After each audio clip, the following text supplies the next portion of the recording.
আসসালামু আলাইকুম প্রিয় দর্শক। বর্তমান প্রধানমন্ত্রী এবং বর্তমান সরকার ঢাকা শহরের যে ট্রাফিক ব্যবস্থা এটা ঢেলে সাজানোর চিন্তা ভাবনা করছে। প্রিয় দর্শক, আপনারা জানেন বিভিন্ন যানজট এবং এলোমেলো গাড়ি চলে, এই সমস্ত বিভিন্ন বিষয়ে সরকার সিদ্ধান্ত নিছে ট্রাফিক ব্যবস্থাকে খুব সুন্দরভাবে সাজানোর। ঢাকা শহরের ট্রাফিক ব্যবস্থাপনা ঢেলে সাজানোর উদ্যোগ। ঢাকা ট্রাফিক ব্যবস্থাপনা ঢেলে সাজানোর উদ্যোগ নিয়েছে সরকার। মঙ্গলবার দুপুরে সচিবালয় মন্ত্রিপরিষদ বিভাগে প্রধানমন্ত্রীর দফতরে একটি বিশেষ সভায় এ সিদ্ধান্ত হয়। সভায় সভাপতিত্ব করেন প্রধানমন্ত্রী তারেক রহমান। এ তথ্য নিশ্চিত করেছেন প্রধানমন্ত্রীর অতিরিক্ত প্রেস সচিব আতিকুর রহমান রুমান। আতিকুর রহমান রুমান জানান, ঢাকা শহরের যানজট নিরসন ও ট্রাফিক ব্যবস্থাপনা আধুনিকায়ন সংক্রান্ত এই বিশেষ সভায় বেশ কয়েকটি গুরুত্বপূর্ণ সিদ্ধান্ত নেওয়া হয়েছে। বৈঠকে প্রধানমন্ত্রী তারেক রহমান রাজধানী ঢাকার যানজট নিরসনে দ্রুত ও কার্যকর পদক্ষেপ নিতে বেশ কিছু নির্দেশনা দিয়েছেন। ট্রাফিক ব্যবস্থাপনাকে আধুনিকায়ন ও যুগোপযোগী করে গড়ে তোলার গুরুত্ব আরোপ করেছেন তিনি। বৈঠকে অংশ নেওয়া সংশ্লিষ্টরা মনে করেন, স্বল্পমেয়াদী পরিকল্পনাগুলো বাস্তবায়ন করতে পারলে এপ্রিলের শেষ নাগাদ ঢাকা শহরের যানজট অনেকটা নিরসন হবে। মধ্য ও দীর্ঘমেয়াদী পরিকল্পনা বাস্তবায়ন করলে ট্রাফিক ব্যবস্থাপনায় ব্যাপক উন্নয়ন হবে। বৈঠকের সিদ্ধান্তের বিষয়ে প্রধানমন্ত্রীর অতিরিক্ত প্রেস সচিব ট্রাফিক সিগন্যালগুলো দেশীয় পদ্ধতিতে অটোমেশনের ব্যবস্থা করা হচ্ছে। পর্যায়ক্রমে ঢাকার 120টি সিঙ্গেল অটোমেশন করা হবে।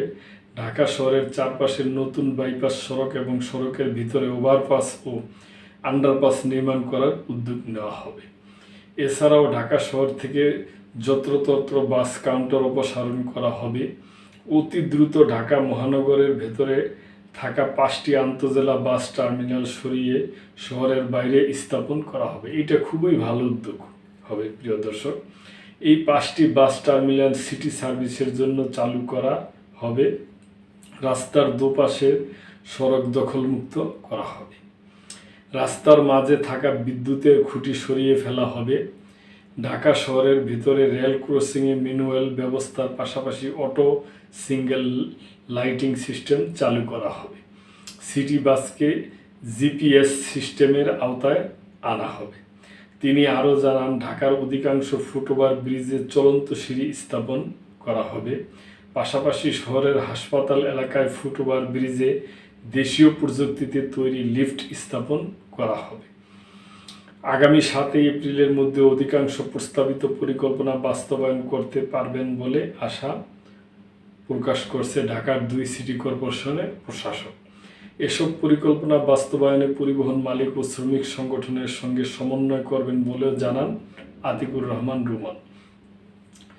সচিবালয় মন্ত্রিপরিষদ বিভাগে অনুষ্ঠিত এই বিশেষ সভায় স্বরাষ্ট্রমন্ত্রী সালাউদ্দিন আহমেদ, সড়ক পরিবহন, সেতু, রেলপথ ও নৌ পরিবহন মন্ত্রী শেখ রবিউল আলম, রেল প্রতিমন্ত্রী হাসিবুর রশিদ হাবিব, শ্রমিক নেতা শামসুর রহমান শিমুল বিশ্বাস এমপি, ঢাকা দক্ষিণ সিটি কর্পোরেশনের প্রশাসক আব্দুস সালাম, ঢাকা উত্তরের প্রশাসক শফিকুল ইসলাম মিল্টন, রাজধানী উন্নয়ন কর্তৃপক্ষের রাজুক চেয়ারম্যান রিয়াজুল ইসলাম রিজু, বিআরটিসির চেয়ারম্যান আব্দুল লতিফ মোল্লা, পুলিশের মহাপরিদর্শক আলী হোসেন ফকির সহ সংশ্লিষ্ট কর্তৃপক্ষের কর্মকর্তারা উপস্থিত ছিলেন। তো প্রিয় দর্শক, যে উদ্যোগগুলোর কথা জানানো হয়েছে এই উদ্যোগগুলো বাস্তবায়িত হইলে খুবই ভালো এবং আমরা আশা করি যে সরকার বাস্তবায়িত করতে পারবে এবং এটা করা চ্যালেঞ্জিং ব্যাপারও, কেন আমরা অনেক আগে থেকেই দেখে আসতেছি যে প্রতিটা সরকারই এই ট্রাফিকের ব্যাপারে বলে, এমনকি বিগত যে অন্তর্বর্তী সরকার গেল ওনারাও চেষ্টা করছে। তা আমরা আশা করি বর্তমান সরকারের নেতৃত্বে এটা হবে ইনশাল্লাহ। তো প্রিয় দর্শক, এ ব্যাপারে আপনাদের কোনো মন্তব্য থাকলে অবশ্যই করবেন এবং মেম্বারশিপ নিয়ে চ্যানেলটির পাশেই থাকবেন। আল্লাহ হাফেজ।